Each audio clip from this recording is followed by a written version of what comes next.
warahmatullahi wabarakatuh. Sebelumnya perkenalkan, nama saya Florencia Galukinansi dengan NPM 2275555. Baik, di sini saya akan menjelaskan tentang perkembangan dan berbagai standar dan penggunaannya di Indonesia dan kerangka konseptual akuntansi keuangan menengah pertama.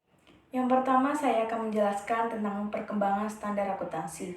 Nah, standar akuntansi itu apa sih? Standar akuntansi adalah suatu metode dan format buku dalam penyajian informasi laporan keuangan suatu kegiatan usaha. Standar akuntansi sendiri dimulai pada tahun 1974 yang dikeluarkannya Prinsip Akuntansi Indonesia yang menjadi pedoman dalam menyusun laporan keuangan pada tahun 1974. Pada tahun 1974, Ikatan Akuntansi Indonesia dalam melakukan penyusunan standar akuntansi ini mengadopsi International Accounting Standard. Kata PSAK sendiri muncul pada tahun 1994. Di tahun 2008, komitmen mendukung IFRS menjadi standar akuntansi keuangan global.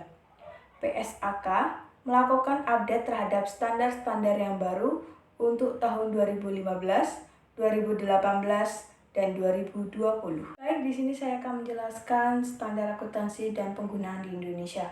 Standar akuntansi ada 5, yaitu yang pertama, standar akuntansi keuangan PSAK berbasis IFRS, yaitu standar pelaporan akuntansi yang diakui secara internasional.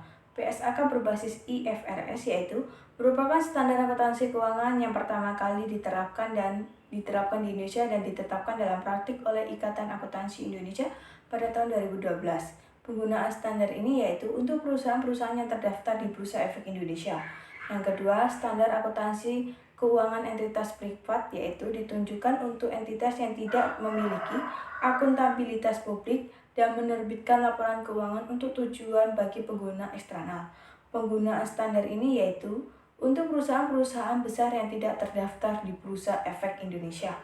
Yang ketiga, standar akuntansi entitas mikro kecil menengah yaitu standar akuntansi keuangan yang berdiri sendiri yang dapat digunakan oleh entitas yang memenuhi definisi entitas tanpa akuntabilitas publik. Kegunaannya yaitu perusahaan mikro dan perusahaan kecil menengah yang salah satu ukuran penjualan kurang dari 5 miliar. Yang keempat, standar akuntansi syariah yang ditunjuk untuk entitas yang melakukan transaksi syariah baik entitas lembaga syariah maupun lembaga non-syariah. Kegunaannya yaitu mengatur bisnis transaksi entitas syariah. Yang kelima, standar akuntansi pemerintah yaitu prinsip-prinsip akuntansi yang ditetapkan dalam menyusun dan menyajikan laporan keuangan pemerintah. Penggunaannya yaitu menyusun laporan-laporan keuangan pemerintah maupun pemerintah daerah dan pemerintah pusat. Yang selanjutnya yaitu kerangka konseptual. Terdapat 8 kerangka. Yang pertama, tujuan pelaporan keuangan bertujuan umum yaitu menjadi dasar kerangka menyediakan informasi keuangan tentang entitas pelapor yang berguna untuk investor saat ini, investor potensial, pemberian pinjaman dan kreditor lainnya dalam membuat keputusan tentang penyediaan sumber daya kepada entitas. Yang kedua yaitu karakteristik kualitatif informasi keuangan yang berguna. Artinya, sebagai akuntan harus menyediakan informasi yang berkualitas dan berguna. Yang ketiga, laporan keuangan dan entitas pelapor yaitu laporan keuangan konsolidasi dan tidak konsolidasi. Terdapat tujuan dan ruang lingkup laporan keuangan.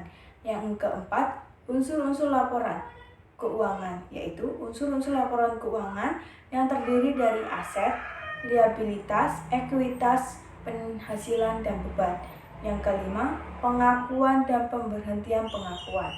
Dalam suatu transaksi, kita diakui pengakuan apabila suatu transaksi akan kita catat atau tidak. Dalam pengakuan ini memiliki 2 syarat. Yang pertama, manfaat ekonomi akibat transaksi tersebut akan masuk ke perusahaan atau keluar dari perusahaan.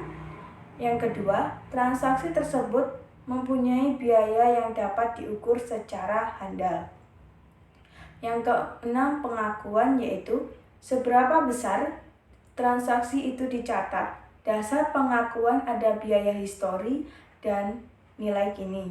Dalam SAK menggunakan nilai wajar dalam pengukurannya.